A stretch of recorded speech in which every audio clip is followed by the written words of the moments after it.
Olá, está começando agora mais uma edição do podcast Justiça em Foco. Hoje vamos conversar sobre literatura, memória, política e a importância de preservar a história por meio dos livros.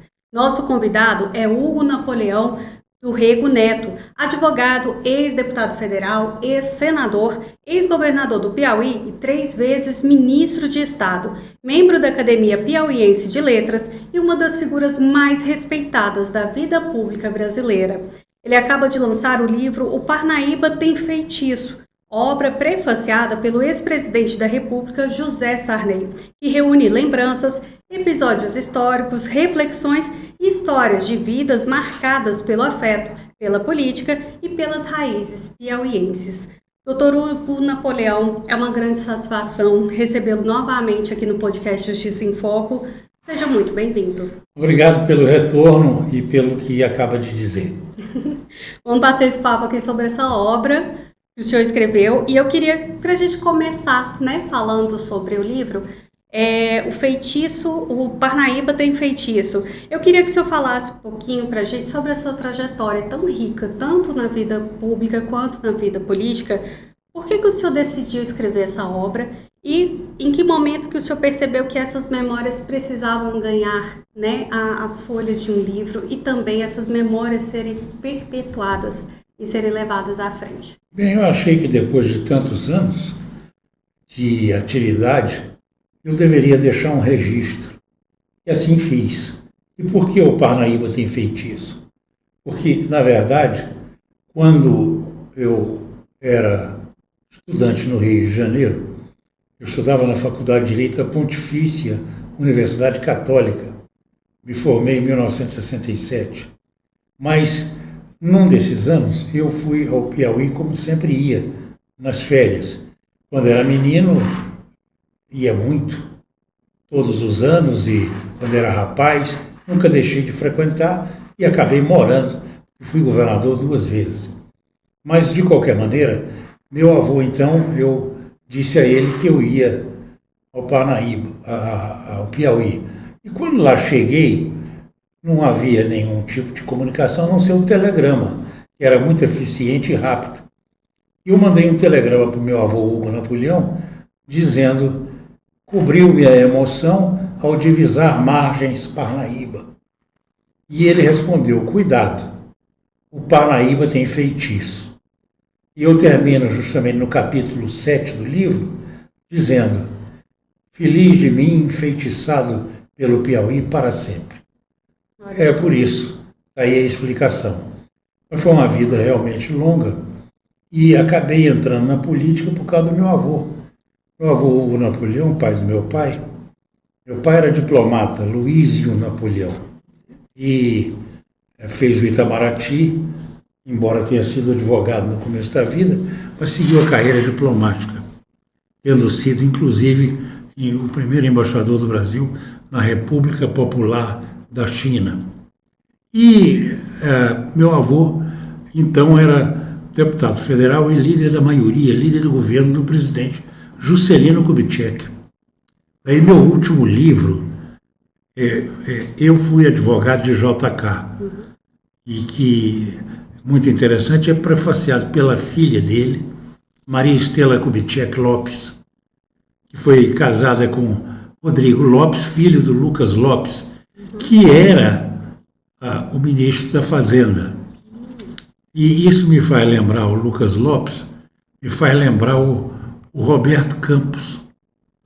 E o Roberto Campos, gênio em todos os sentidos, o Roberto Campos, ele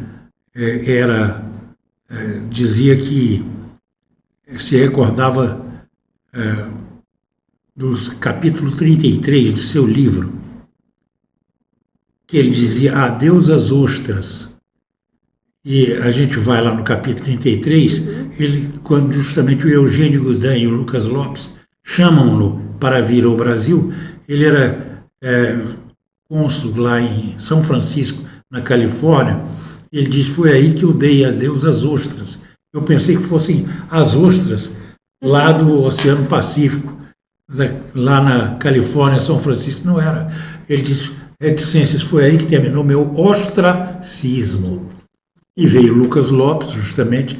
Ele veio, foi o primeiro presidente do BNDE e fez as metas, as 30 metas do governo JK, cuja meta síntese tornou-se Brasília depois.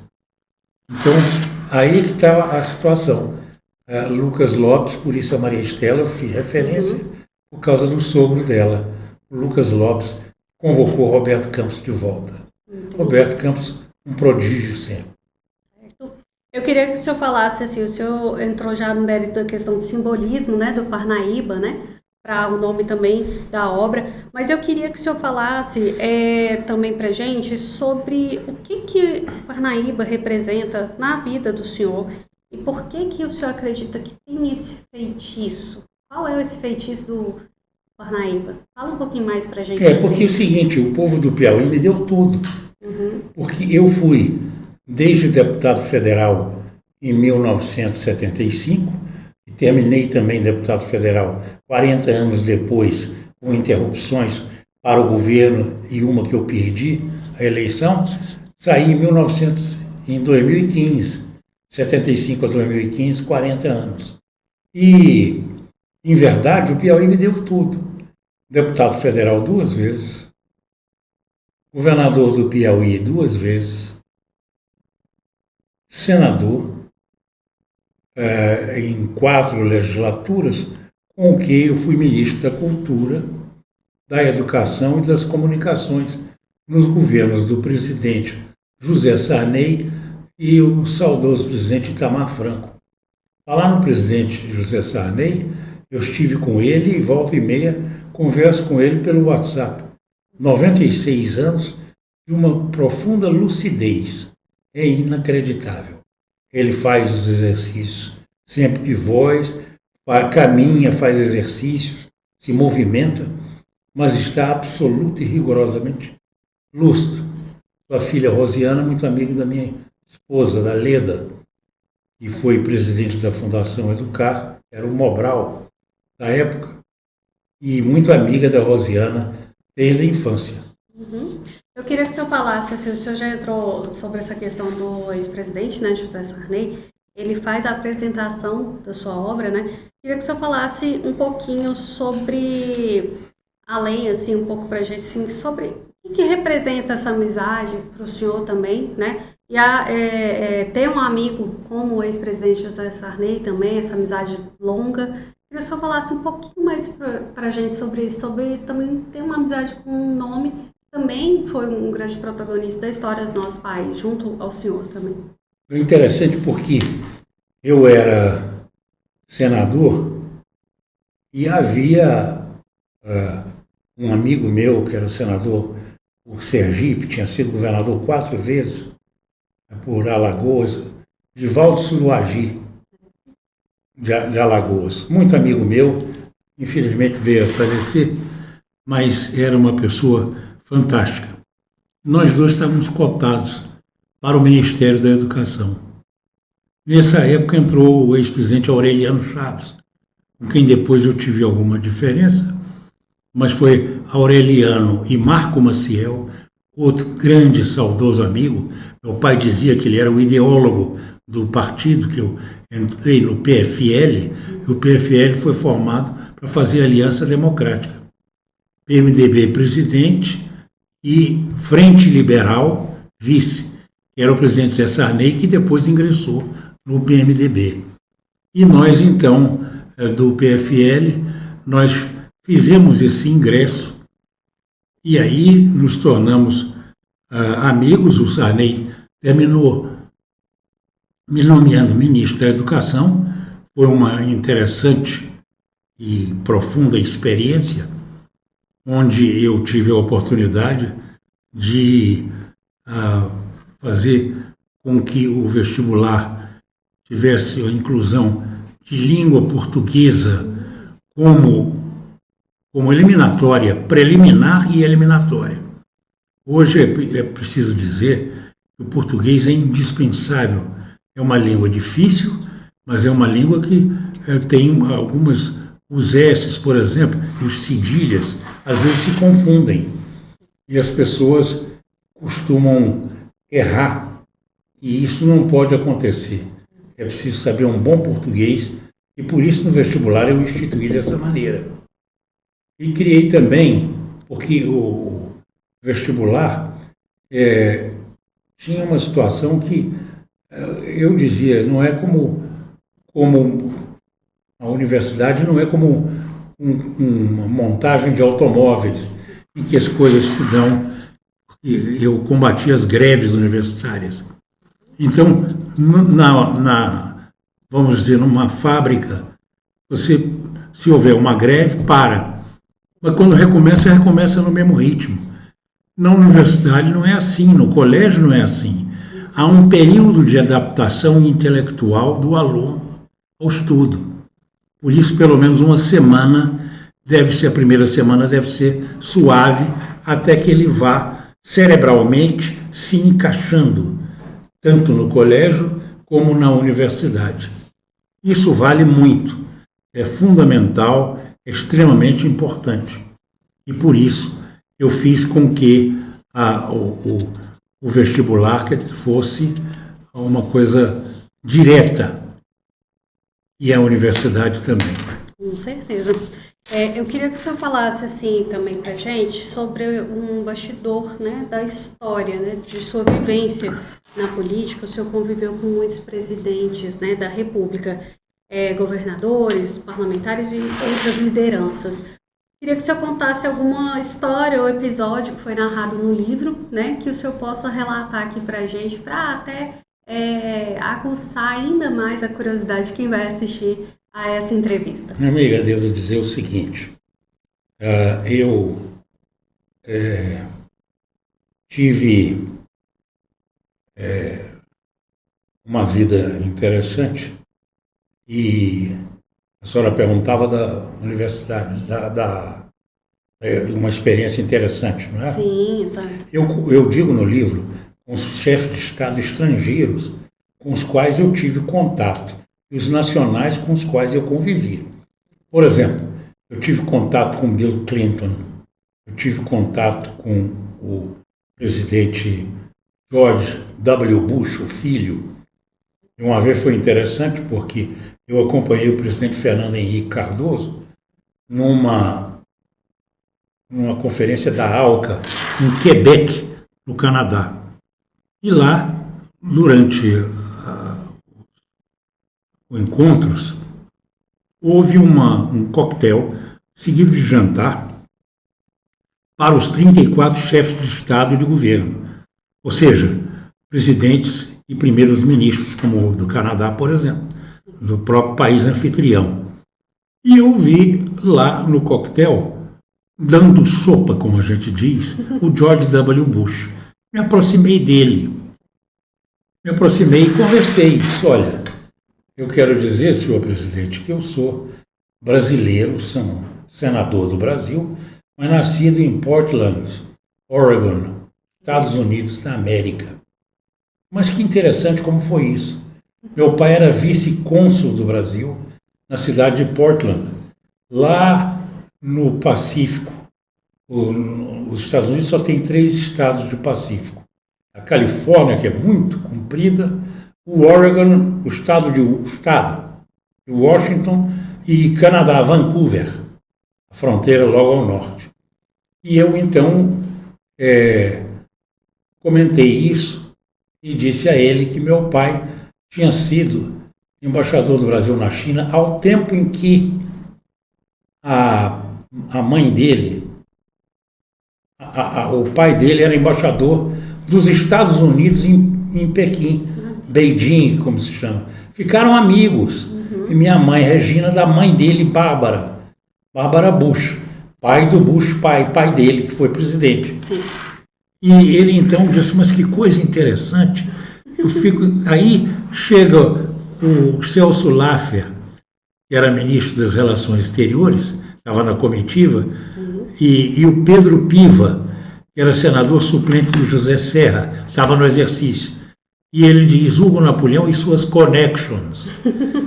Aí aproximou-se o Fernando Henrique e ficou conversando, e eu assisti a conversa do presidente Fernando Henrique Cardoso com com o presidente George W. Bush. Mas encontrei o François Mitterrand, encontrei vários presidentes, e encontrei o imperador do Japão, Akihito, em Brasília. É engraçado que no Japão há 7 tipos de mesuras. Quando é de igual para igual, abaixa um pouco. Quando é um pouco inferior, abaixa mais. Abaixa mais até que a 7ª é totalmente invertida. E na Embaixada do Japão em Brasília, não tinha nada disso. Ele estava se misturando ao povo e ninguém dava essas mesuras, não. Japonesas. Né? Então, eu tive com vários presidentes da República do Brasil. Eu, por exemplo, presidente Juscelino Kubitschek, eu convivi muito com ele, daí o livro que eu escrevi, porque fui advogado dele mesmo. Sim. Durante o AI-5, ele foi preso e levado para uma Forte São Gonçalo, uma verdadeira masmorra. Um sofá todo furado servia de cama, uma pia colada e um bidé. Estava como se fosse um escravo. E só entrava lá. Eu fui lá com o Rodrigo, não me deixaram entrar, o famoso cabo de dia. Chamou o coronel não pode, só pode entrar o seu médico, doutora Luiz Salles. A doutora Luiz viu e verificou que ele furou ele pisou num cabide lá que estava solto, furou um tendão e teve que ser operado. Aí deixaram que ele fosse para a prisão domiciliar na Avenida Atlântica, no Rio de Janeiro, onde então eu entrei. Mas só podia entrar a família dele e o Carlos Murilo, Felício dos Santos, que foi deputado federal, faleceu há coisa de 1 ano, e que era como sobrinho, né? Era sobrinho mesmo. E os filhos. E o médico. Então eu tive que me paramentar de enfermeiro. E tinha um general na porta. Aí me pararam e eu fui à casa do Rodrigo, peguei a Marta Maria. E hoje é uma mulher de 60 vamos dizer, 50, melhor dizendo, 56 anos por aí, que era bebezinha. E eu levei ela no colo, pude entrar. Se esse, o que está fazendo? Não, esse é um enfermeiro da família. Eu fui todo paramentado de enfermeiro. E subimos pelo elevador dos fundos. Lá eu vi JK no quarto dele. Coitado, estava numa cama com a tipóia, com a perna pendurada para cima, presa no teto. Toda assim, ruim. E o regime militar, ele queria conversar com os advogados. É da lei que você tem que conversar em particular com o seu advogado, a portas fechadas. Mas eles botavam um coronel, e o Sobral Pinto e o Evaristo de Moraes Filho, já falecido, de quem eu fui muito amigo. E lá, o coronel não podia falar. Então tinham 7 perguntas e 2 ele ficou sem fazer, e não queria que o coronel soubesse. Sim, sim. Aí ele disse: Sara, o que eu faço? Chama o Hugo Napoleão. Daí eu ter ido como enfermeiro, e ela combinou comigo. Eu, então, 2 perguntas eu soube realmente, as 7 eu confirmei, bem respondidas, e 2 eu fiquei em dúvida, que era uma matéria de direito penal mais profundo, certo. Direito processual penal. Eu digo, eu tenho que consultar o Evaristo de Moraes Filho. O Evaristo de Moraes Filho culminou no Campo de Santana, onde o Marechal Deodoro da Fonseca proclamou a República, que tem o antigo Senado do Império, que é a Faculdade Nacional de Direito, hoje da Universidade Federal do Rio de Janeiro, era chamada Universidade do Brasil. Do outro lado, o Ministério do Exército. Bem, lá Deodoro proclamou a República. E lá nós fomos conversando. Ele disse: Hugo, eu lhe pedi para vir aqui porque descobri no meu escritório, incrustado na parede, tem uma escuta. A regime militar botou para ouvir as minhas conversas com meus clientes. Então estou marcando na rua. Agora aqui você olha para a esquerda, e para a direita. Nós vamos caminhando até a metade do Campo de Santana, você vai me fazendo as perguntas, e aí nós paramos. Eu olho para frente, você olha para trás, para ver se não estão nos seguindo. Veja como era terrível esse período do regime militar, do AI-5. Então, aconteceu o seguinte, aconteceu que ele me contou, eu disse, o presidente, eu respondi essas 5, estão corretas, mas 2 eu não entendo. Eu disse, então você não pode anotar. Grave bem na sua cabeça, não pode haver anotação de nada porque pegam. Sim, sim. Então, você grave na sua cabeça. A primeira é essa, a segunda é essa. Aí voltamos do Parque Santana e disse, repita aí para ver se você gravou. Ele disse, isso assim, assim, isso assim, assim. Perfeito. Leve para o presidente e diga. Lá vai um enfermeiro, volta cumprir a missão. À Avenida Copacabana, 1072, né? 7º andar. Não, Avenida 1072 era o escritório dele. Avenida Atlântica era o Golden Gate, ao lado do Golden State, onde morava o Magalhães Pinto, que tinha sido presidente do Congresso, governador de Minas, etc. E aí, no Golden, no edifício dele, no 7º andar, fui lá para o quarto, a mesma coisa, vestido de enfermeiro. Presidente, a explicação dada pelo doutor Evaristo, a primeira pergunta é essa assim, assim. A segunda é essa assim, assim. Estou satisfeito. Com isso eu posso tomar algumas providências. E você continua indo lá ao Evaristo para ver algumas providências que nós tenhamos que tomar. Aí entramos com uma petição. Ele deu uma petição para o Heráclito da Fontoura Sobral Pinto, Evaristo de Moraes Filho, Cândido de Oliveira Neto, olha os nomes. E eu, o jovem advogado Hugo Napoleão do Rego Neto. Entramos com a petição e tinha 7 dias para responder. Geralmente a contestação são 10 dias. Eles deram 7. Preparamos, eu fiz a minuta da defesa, tivemos lá no escritório dele uns advogados, eu li, no escritório do apartamento. Eu li, eles gostaram muito, fizeram uma retificação, um ajuste, e me deram, e eu levei. Quando cheguei lá para entregar, tinha que entregar, era na rua 7 de setembro, a sede do Ministério da Justiça, sede da Comissão Geral de Investigações. Certo. Era uma comissão, geralmente, as comissões você apresenta a acusação e no final tira a conclusão. Lá apresentaram a acusação e na acusação já dizia a conclusão que ele era culpado. O regime era terrível. Mas eu levei, era feriado.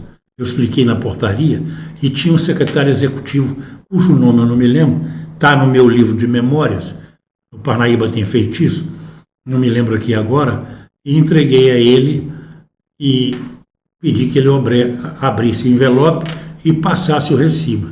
Não posso. Eu sou o secretário, eu sou o ministro, mas eu vou dar um recibo assim. Recebi hoje do senhor Hugo Napoleão do Rego Neto, advogado, inscrito na OAB do Rio de Janeiro, sob o número 15.538, um envelope no qual declara conter a defesa prévia do presidente ex-presidente Juscelino Kubitschek de Oliveira. Assino e dou fé, Brasília, tanto de tanto, tal. Assinou o nome dele e me entregou o recibo. Foi satisfatório que eu pude mostrar aos advogados de que tinha sido entregue no prazo correto. E tudo faziam para dificultar. Aliás, hoje, esse MyGov, aqui para nós, que procura simplificar realmente a vida da gente, mas tudo no governo, tudo de governo é difícil.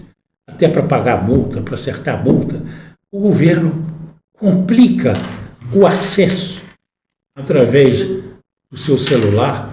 É uma dificuldade imensa. Tente fazer um acerto de uma multa e dar baixa. E tente arranjar o nada consta. Demora muito. É o Brasil. Pátria amada Brasil. Infelizmente. Verdade. Felizmente é o Brasil, infelizmente é complicado. Entendi. Eu queria que o senhor falasse também para a gente, o seu livro traz muitas ricas memórias, né, de sua história, suas vivências, e eu queria que você falasse da importância, né, de registrar as memórias, todas essas experiências também no livro e também deixar esse legado para as futuras gerações, né? Eu queria que o senhor falasse sobre a importância, porque a gente às vezes vive tão conectado em celular, mas mostrar essas conexões ricas que o senhor teve também no passado, eu queria que o senhor falasse um pouquinho para a gente da importância de se registrar as memórias e deixar ela como legado também para que todo mundo possa conhecer suas histórias e suas vivências. O presidente Geisel dizia que as memórias não devem ser, desculpe aqui, pode retomar. As memórias não devem ser escritas em vida. Sempre se fala aqui e acolá mal de alguém que não vai gostar. No meu caso tem isso. Mas ele então, por isso as memórias dele só foram publicadas depois que ele morreu. E assim, algumas pessoas preferem. No meu caso, eu preferi enfrentar. Preferi deixar o legado eu ainda em vida. Para ter a oportunidade, por exemplo, de estarmos aqui conversando, trocando ideias sobre o livro. Então, importante, muito importante, realmente consignar a sua vida toda, ainda com algumas percepções. Por exemplo, eu disse que tinha alguma diferença com o presidente Aureliano Chaves, que infelizmente faleceu, mas foi por ocasião da candidatura do Silvio Santos a presidente da República. Seu filho é vivo, vai ler isso, talvez não goste, mas ele não deixou de ser um homem brilhante assim mesmo. Eu digo os ruins e os prós, mas que tínhamos tido na casa do ministro João Alves Filho, que era de Sergipe, e era ministro do interior. Então, havia o Aureliano Chaves disse lá que tinha 3 vertentes a candidatura dele: unir Minas Gerais, ter a simpatia, a aprovação do povo mineiro e a aprovação do povo brasileiro. E como as pesquisas mostravam que ele estava muito baixo, ele sabia que não ia chegar lá. E se lembrou ele mesmo no nome do Silvio Santos.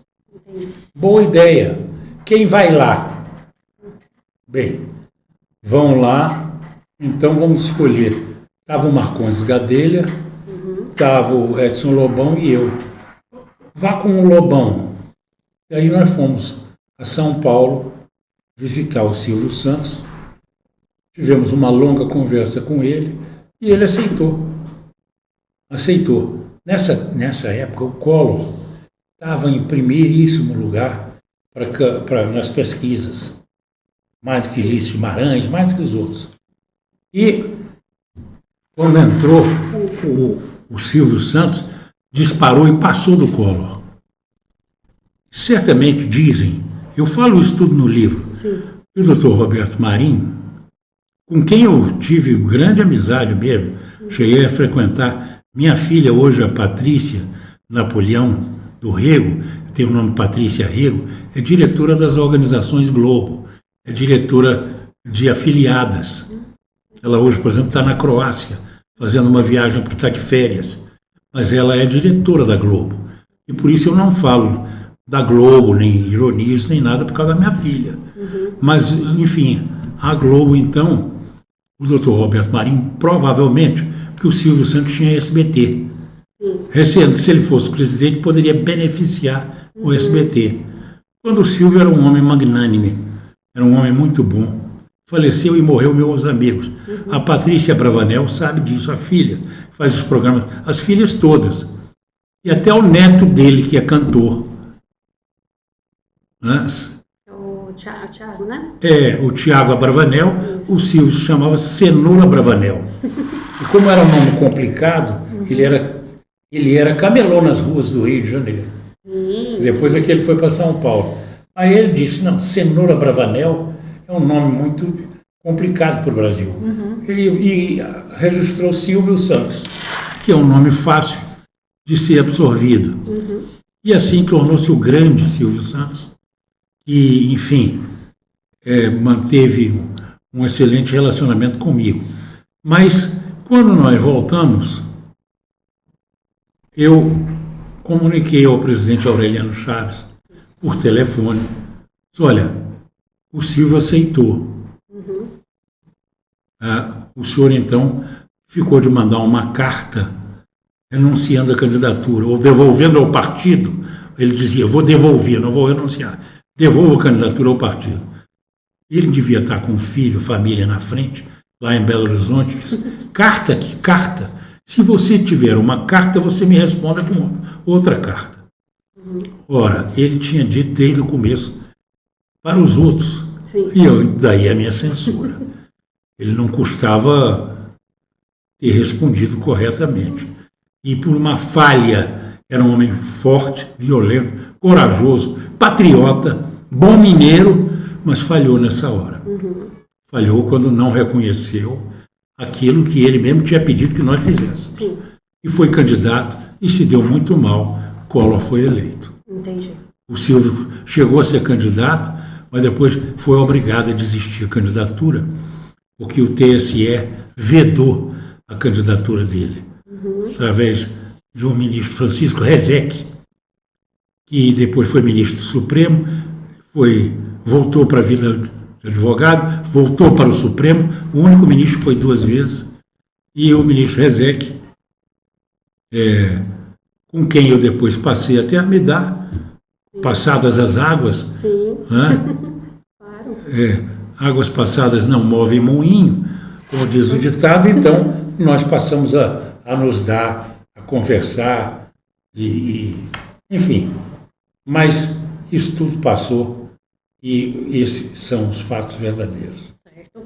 E doutor Hugo Napoleão, eu queria que o senhor falasse um pouquinho para a gente, assim, depois de concluir, depois que a pessoa lê a sua obra, o Parnaíba Tem Feitiço, qual que é a mensagem que o senhor espera transmitir para esses leitores? É aquela que eu digo no meu capítulo, para sempre. Para sempre seja louvado, diz a oração do Senhor. Então, fica para os pósteros, fica para sempre. Eu tenho 3 filhas e um filho, 2 enteados.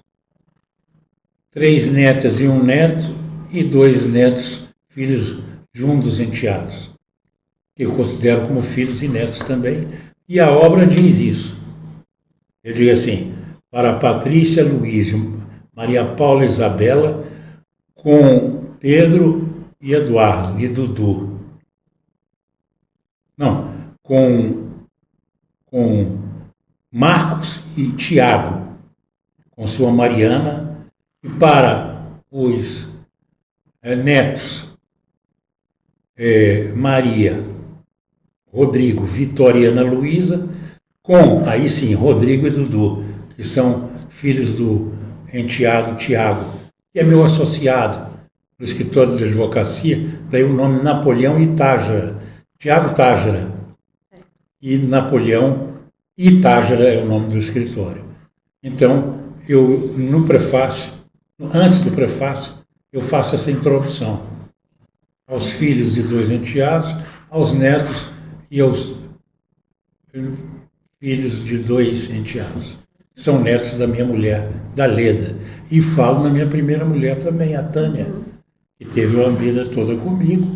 E afinal, a Patrícia e a Luiz são filhos dela. Faço a consignação e ela está no livro com todo o respeito de minha parte. Com certeza. Eu queria que o senhor aproveitasse aqui o espaço aqui do podcast Justiça em Foco, que o senhor mandasse uma mensagem, né, para as pessoas que tiverem interesse em conhecer a obra, falar uma mensagem diretamente aqui para elas, nesse sentido de conhecer ainda mais o bastidor, todos os bastidores, todas as histórias que tem na sua obra. Eu queria que o senhor mandasse uma mensagem para o nosso... Bom, aqui fala o Napoleão do Rego Neto, um brasileiro, nascido em Portland, Oregon, nos Estados Unidos, onde o pai era diplomata, uma situação que me deu confusão a vida inteira. O único órgão que emitiu corretamente a minha identificação foi a Ordem dos Advogados do Brasil, que botou brasileiro, natural de Portland, Oregon, nos Estados Unidos, da América. Porque brasileiro, dizia o professor Haroldo Valadão, é quem nasce brasileiro. E tem o jus sanguinis, como diziam os latinos, o direito do sangue, e primeiro o jus solis, o direito do solo, depois o jus sanguinis.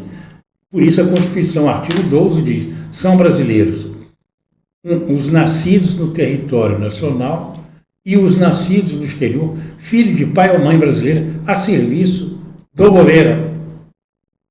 Aí tem um terceiro caso, que é quando nasce que o pai está estudando ou está trabalhando no exterior com a mãe e um deles é brasileiro, terão que optar aos 21 anos e até aos 25, no Ministério da Justiça ou Polícia Federal, repartição competente nos estados, pela nacionalidade brasileira, e são chamados brasileiros por opção. Mas são brasileiros também. Mas os únicos que são genuinamente brasileiros são os que nascem no Brasil e os que nascem no exterior, filho de pai ou mãe, a serviço da pátria. Por isso, então, infelizmente, por exemplo, no Exército Brasileiro, no primeiro título eleitoral no Rio de Janeiro, eles puseram brasileiro por opção. Tive que requerer a modificação no INSS.